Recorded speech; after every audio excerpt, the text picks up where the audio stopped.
샬롬. 샬롬. 네, 안녕하세요. 저는 대구 남산교회를 섬기고 있는 김기남 전도사라고 합니다. 네, 저같이 부족한 사람을 이렇게 세워주셔서 하나님께 너무너무 감사드리고, 우리 목사님, 사모님, 여러 성도님들께 진심으로 감사드립니다. 저는 시골교회 목사님의 8남매 중 셋째 딸로 태어났습니다. 교회 사택이 담장 안에 교회 울타리 안에 있었기 때문에 저는 태어날 때부터 교회에서 살았습니다. 1년에 한두 번씩 부흥회를 하면은 이제 사택이 좁았기 때문에 우리 방을 깨끗이 청소해서 부흥 강사 목사님께 내어드리고, 저희들은 동생들이랑 이 성전에서 철야 아닌 철야를 한 기억이 아주 많이 있습니다. 그리고 주일 예배와 수요 예배를 드릴 때는 옛날에 풍금 기억하시죠? 밟으면 삑 이런 소리가 납니다. 이제 이 풍금으로 저는 찬양의 반주를 하면서 지냈고, 또 아버지 목사님이 설교를 하실 때는 풍금 뒤에 딱 숨어서 잤습니다.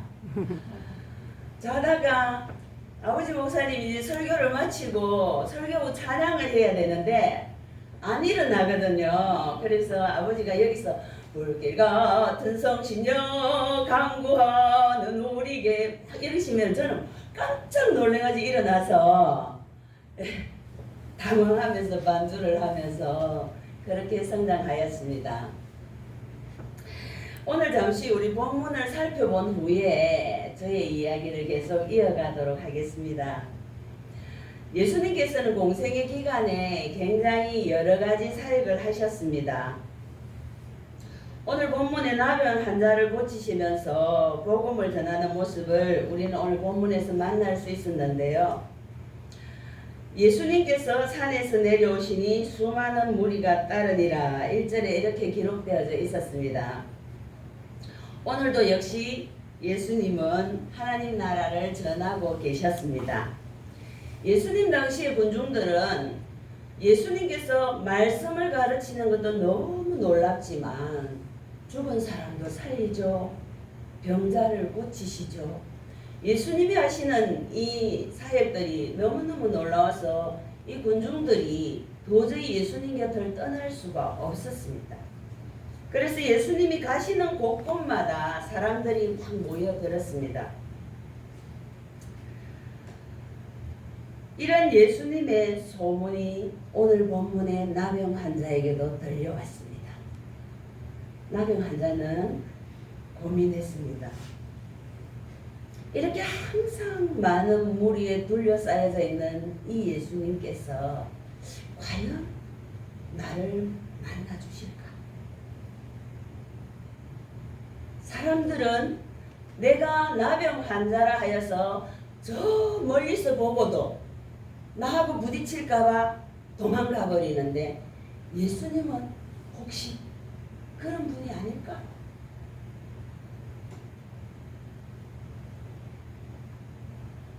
그렇지만 나는 예수님을 꼭 만나야겠다. 나병 환자는 결단하였습니다. 내가 어떻게 해야 예수님을 만날 수 있을까 고민하기 시작했습니다. 내가 어떻게 하면 예수님 가까이 갈 수 있을까?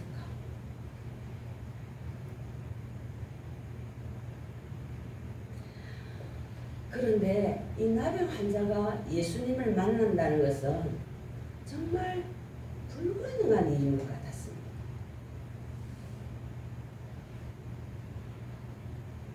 그렇지만 나병 환자는 예수님을 만날 수 있을 때까지 인내하면서 기다렸습니다. 드디어 이 나병 환자에게 기회가 왔습니다. 나병 환자는 예수님께 달려갔습니다. 그리고 예수님께 엎드리며 절했습니다. 그리고는 이렇게 말합니다. 예수님, 주님께서 원하시면, 주님께서 원하시면, 내가 원하는 것이 아니라 주님께서 원하시면, 주님이 원하시면 저를 깨끗게 하실 수 있나이다. 이렇게 고백했습니다. 저는 아주 일찍 결혼을 했습니다. 어린아이 때 결혼을 한 거랑 마찬가지입니다. 결혼해서 첫째 아들을 낳았습니다. 이 아들을 얻고 줄 예배를 드리러 성전에 갔는데, 지금 우리 원성교회처럼 이런 성전이었습니다. 아기를 얻고 예배를 드리러 갔는데 아기가 막 울어요. 그래서 달래도 보고 얼려도 보고 저는 노력을 다 했지만 아기는 울음을 멈추지 않았습니다. 그래서 저는 성전 밖으로 나갈 수밖에 없었어요. 근데 성전 밖으로 나갔지만은 성전을 떠날 수가 없습니다. 왜? 너무너무 예배가 드리고 싶기 때문에. 그래서 성전 문고리를 잡고 얼마나 울었는지 모릅니다. 하나님, 하나님, 예배가 너무너무 드리고 싶은데, 예배가 너무너무 드리고 싶은데 아이가 울어서 예배를 드릴 수가 없습니다. 하나님, 저는 성전 문고리를 잡고 얼마나 엉엉 울었는지 모릅니다. 그런데 지금 뒤돌아서 생각해 보면은 그 기도 이후로 한 번도 아이 때문에 예배를 방해받은 적이 없었다는 사실입니다. 할렐루야. 아멘. 할렐루야. 아멘. 할렐루야. 아멘. 아멘. 네, 저는 이것이 기도가 아닐까라고 생각합니다. 나병 환자가 나는 예수님을 기다리느라고 너무너무 오래 기다렸습니다. 사람들은 나를 싫어했고, 사람들은 나를 저주했고, 사람들은 나에게 돌멩이를 던졌고, 나를 무시했고, 그래서 나는 너무너무 외롭고 너무너무 슬펐습니다. 나는 이 병 때문에 아픈 것 못지않게 마음이 너무너무 고통스러웠습니다. 자, 주님을 만났을 때에 나병 환자는 이런 말을 할 수 있지 않겠습니까? 우리라면 어떻겠습니까? 내 몸에 나병, 문둥병이 들어있단 말입니다. 내가 문둥병을 들었는데 무엇이든지 고칠 수 있는 예수님을 만났습니다. 그 예수님께 나는 뭐라고 고백하시겠습니까? 뭐라고 하시겠습니까?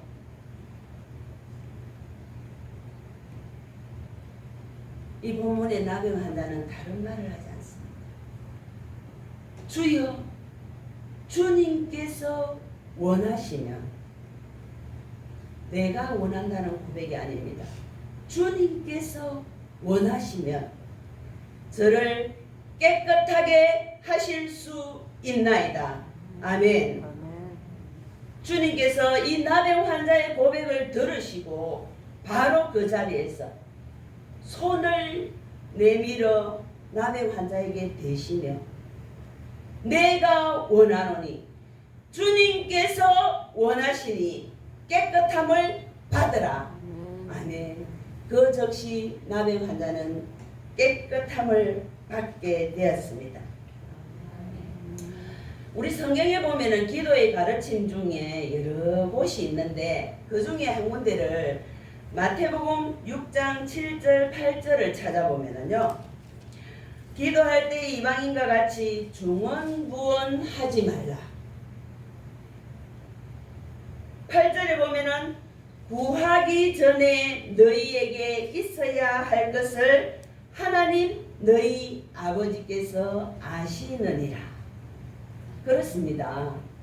기도는 내 사정을 주저리 중언부언 하나님께 아뢰는 것이 아니라 하나님 지금 이 시간 저를 통해서 뭘 받으시기를 원하십니까? 하나님 내가 뭘 하길 원하십니까? 내가 이 원성교회 예배당에 오후 예배에 나와서 지금 뭘 하길 원하십니까? 저는 기도라는 것은 먼저 나를 통해서 하나님이 뭘 하기를 원하시는가를 묻는 것이 기도라고 생각합니다. 아멘. 아멘. 기도는 나의 이야기를 중언부언 하나님께 아뢰는 것이 아니라 하나님 지금 이 시간 나를 통하여서 뭘 하길 원하십니까? 지금 이 시간 나 권사를 통해서 하나님 어떤 고백을 받으시길 원하십니까? 이것을 묻는 것이 기도라고 생각합니다. 그렇습니다. 우리가 아기 때는 우리 갓난 아기들은 어때요? 배고프면 울죠? 기저귀가 젖어도 웁니다. 그리고 어디 아프면 웁니다. 그러면 엄마는 모든 것을 다 해결해 줍니다. 그런데 그 아기가 점점 자라서 대학생이 되었는데도 엄마 배고파. 엄마 나 화장실에 있는데 종이 갖다 줘. 이렇게 요구만 한다면은 그 엄마는 어떻겠습니까? 아이고 엄마의 걱정거리 근심거리밖에 안 됩니다. 그렇다면 우리의 영적인 정체성은 어디 있는지 이 시간 한번 점검해 봐야 되겠습니다. 나는 영적으로 어린아이입니까? 아니면 어른입니까? 내가 영적으로 어린아이라면 하나님께 무엇이든지 달라고만 해도 됩니다. 그러나 내가 영적으로 성숙된 하나님의 자녀라면은 하나님, 내가 하나님을 위해서 뭘 할까요? 내가 어떻게 할까요? 내가 어떤 몸짓으로 나아가야 할까요? 하나님께 물어볼 수 있는 귀한 성도님들 되시기를 간절히 소망합니다. 저희 시댁은 아주 가난한 집이었습니다. 그래서 옛날에 공무원 월급이 참 적었습니다. 그지? 우리 남편의 공무원 월급으로 월급을 다 갖다 줘도 우리 시집에 비대 이자도 안 되는 그런 상황이었습니다. 그래서 저는 둘째 아기를 낳고 둘째 아기가 100일 되던 날 이제 병원 앞에 조그만 가게를 하나 얻어서 슈퍼를 시작했습니다. 옛날엔 전방이라고 했습니다. 전방을 시작했습니다.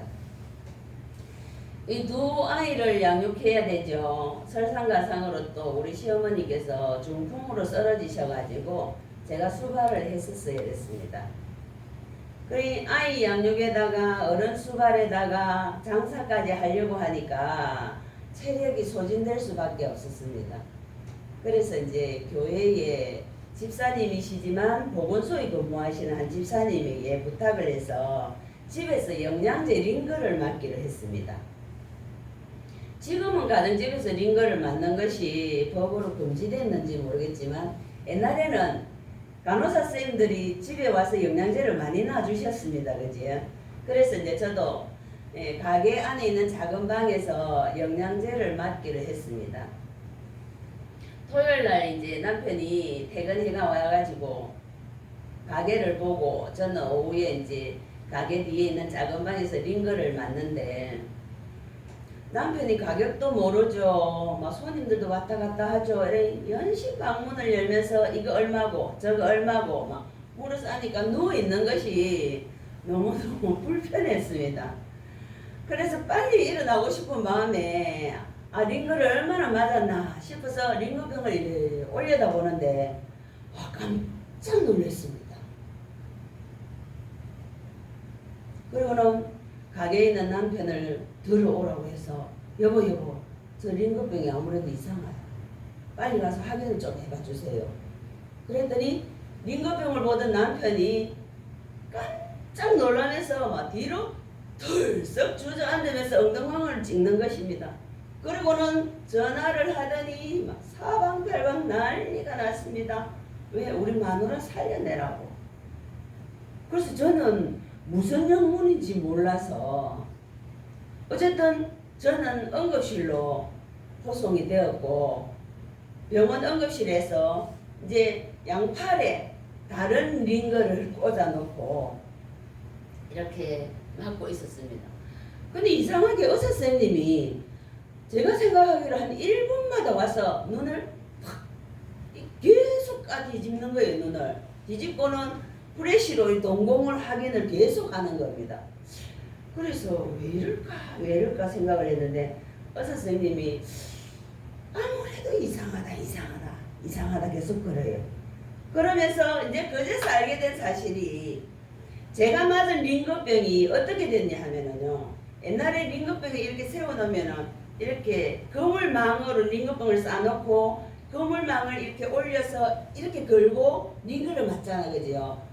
그런데 이 링거병이 바닥 부분이 마치 그물망처럼 전부 거미가 있었던 거예요. 이렇게 링거병 바닥이 검만 가 있었으면 괜찮은데 그 검간 부분이 전부 새카만 줄이 막 다 꺼여져 있었어요.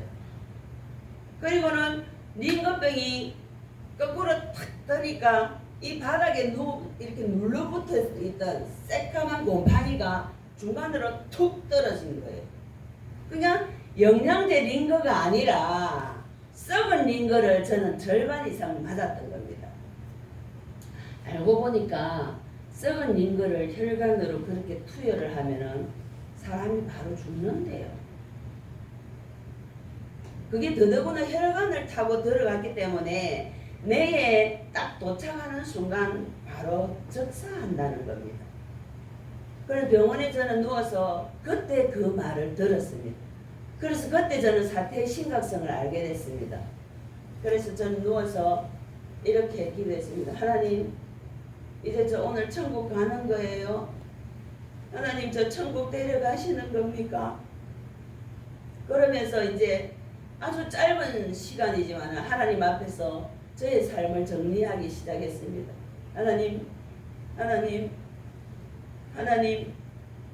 네, 천국을 가야 되는데 할 말이 없어서 하나님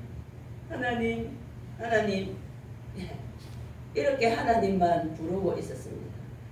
근데 그때 너무나 신기한 일이 일어났어요. 지금까지 아마 간증 중에 이런 간증을 들어보신 분은 한 분도 없을 거라고 생각합니다. 저는 두 팔에 링거병을 꽂고 이렇게 병원 응급실에 누워 있는데 갑자기 링거선을 타고 뭔가가 내려오고 있었어요. 저게 뭘까? 딱 쳐다보니까 말씀이 줄을 서서 링거 줄을 타고 톡톡톡톡톡톡톡톡톡톡 이렇게 내려오고 있는 겁니다. 상상이 되십니까? 이해가 되십니까? 제가 방금 전까지 썩은 링거를 그 줄을 통해서 내 몸에 들어왔는데 지금은 위에서 하나님의 말씀이 톡톡톡톡톡톡 이렇게 줄을 서서 링거 줄을 타고 제 몸속으로 들어오고 있는 무슨 말씀이겠습니까? 믿는 자들에게는 이런 표적이 따르리니 뱀을 집으며 독을 마실지라도 해를 받지 아니하며 병든 사람에게 손을 얹은 즉 나으니라. 아멘. 세상에 링거 줄을 타고 저는 말씀이 그렇게 내려오는 게 지금도 저는 눈에 생생합니다. 믿는 자들에겐 이런 표적이 따르리니 뱀을 집으며 독을 마실지라도 해를 받지 아니하며 병든 사람에게 손을 얹은 즉 나으니라. 링거줄을 통해서 하나님의 말씀이 내려와서 저의 온 몸을 스치고 다시 올라갔습니다. 그렇습니다. 병원의 의사 선생님은 도저히 이해할 수가 없답니다. 죽진 않더라도 기절이라도 해야 되는데 너무나 멀쩡해서 이건 도저히 상식으로는 이해가 되지 않고 너무나 신기하다. 너무 놀랍다. 그러시면서 저를 퇴원시켜 주셨습니다. 저는 다시 슈퍼로 돌아와서 열심히 장사를 하고 있었습니다. 어느 날 약국의 약사 선생님이 난 박스에다가 영양제 넣고 약국에서 줄 수 있는 선물이라는 선물은 다 넣어서 그 박스를 저 앞에 내려다 놓으면서 정말 거짓말 안 하고 큰 절을 하고 왔습니다.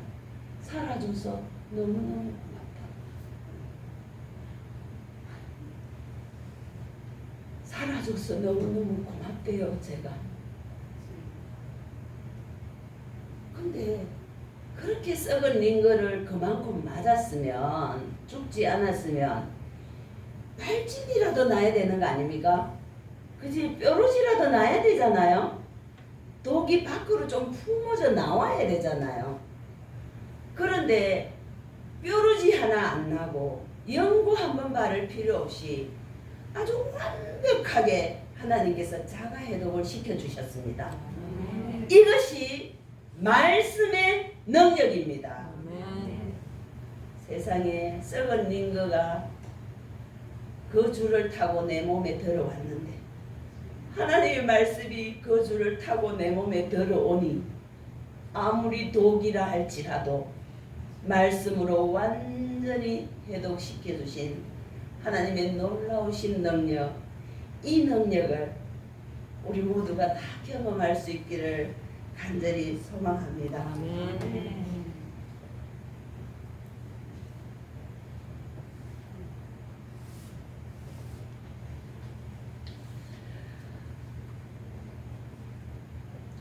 저는 목사님의 딸로 살면서 참 누구보다도 이런 감정들이 많은 삶을 살았습니다.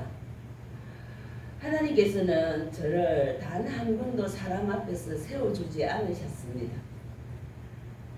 초등학교 때는 합주부를 했는데 합주부 그 악대부 악장 아세요? 호루라기 불면서 지휘봉 돌리면서 촥 하는 거 얼마나 멋있습니까, 그지?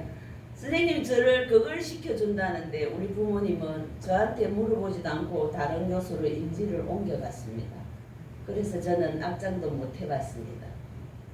중학교 때는 제가 아주 수학을 잘했습니다. 그래서 선생님이 제 시험지를 막 찾아갖고 답안지를 삼을 만큼 수학을 잘했습니다. 그래서 수학 경시대회를 나가야 하는데 수학 경시대회에 나갈 날을 불과 한 달 앞두고 우리 아버님은 또 여지없이 사역지를 옮기셨습니다. 그 다음에는 제가 웅변을 잘했습니다. 그래서 저희 웅변 선생님이 저를 이제 저 도대에 출전시키려고 막 연습을 시키셨어요. 그런데 그 웅변대에 나가기 얼마 전에 저를 웅변대에 출전시키려고 훈련시키던 그 선생님 가정에 아주 심각한 문제가 일어났습니다. 그래서 저는 웅변대회를 나갈 수가 없었습니다. 하나님께서는 지금까지 저를 단 한 번도 사람들 앞에서 세워주질 않았습니다. 그래서 저는 늘 고개를 들 수가 없었고 늘 움츠리며 살아야 했었습니다. 그런데 원성교회에서 저를 불러주셨습니다. 저는 이 부르심에 여러 번 거절을 했습니다. 왜냐하면 자신이 너무 없었기 때문에. 그런데 딸아이 결혼 문제를 앞두고 제가 하나님 앞에 하나님 제가 무엇이든지 순종하겠습니다. 제가 충성하겠습니다. 우리 아이의 삶에 복을 내려주십시오. 제가 그 고백을 하자마자 우리 권현주 사모님으로부터 오늘 이 설교 제의가 들어왔습니다. 그래서 저는 주저없이 네 가겠습니다. 그리고 순종하였습니다. 지금까지는 하나님께서 저를 사람 앞에서 세워주지 않으셨지만은 오늘 이렇게 세워주셨음을 감사합니다. 원성교회 모든 성도님들께도 진심으로 감사드립니다. 네, 다 같이 기도드리겠습니다. 지금까지 우리를 눈동자같이 지켜주신 사랑의 하나님 감사합니다. 우리의 마음을 알지 않아도 우리보다 더 잘 아시는 하나님께서 지금 이 시간 원송교회에 우리에게 각 사람에게 필요한 것을 허락하여 주시옵소서. 하나님, 정말 예배를 잘 드리고 싶습니다. 예배를 잘 드리고 싶은데 허리가 불편합니다. 하나님, 성전에 자주 나오고 싶은데 다리가 불편합니다. 하나님, 성전 청소를 하고 싶은데 팔이 아픕니다. 하나님, 정말 잘 섬기고 싶은데 손가락이 아픕니다. 주여, 내가 원하는 것이 아니라 주님께서 원하시면 우리를 깨끗게 하실 수 있나이다. 주님, 이 시간 말씀하여 주시옵소서. 주님, 이 시간 말씀하여 주시옵소서. 주님께서 원하시니 깨끗함을 받으라. 아멘. 오 주여, 주님께서 일하시고 주님께서 주님의 능력을 나타내시고 우리의 삶을 통하여서 영광 받아 주시옵소서. 아멘. 예수님의 이름으로 기도드립니다. 아멘.